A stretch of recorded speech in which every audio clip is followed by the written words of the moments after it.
The Segway XT has some unique challenges compared to the I-Series machine. They share a lot of parts in common and have a lot of genetics, if you will, shared, such as the chassis, such as the handlebar.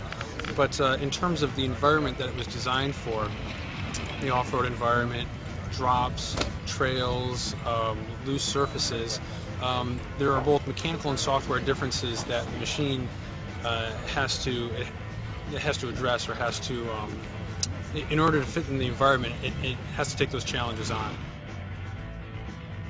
We've had some inclinations that it'd be nice to have an off-road machine. Certainly the machine could go there.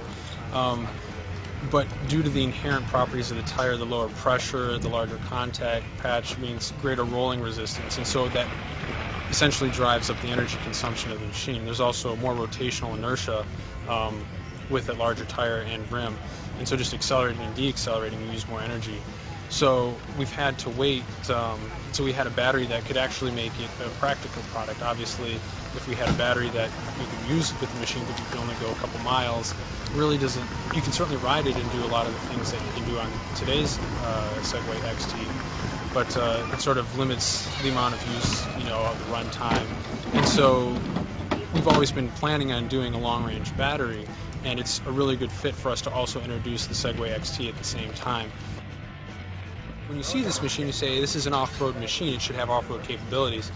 And so in terms of propulsion and how we manage energy and propulsion capability, we have changed the software to accommodate that. Our controllers update at 100 times a second. And so we're constantly adjusting those motor commands to apply enough torque on the ground to balance you. And at the same time, we also look for conditions such as slippage at the wheel, or if the machine gets twisted in some way, so that we can correct for those to deal with things like washouts and obstacles.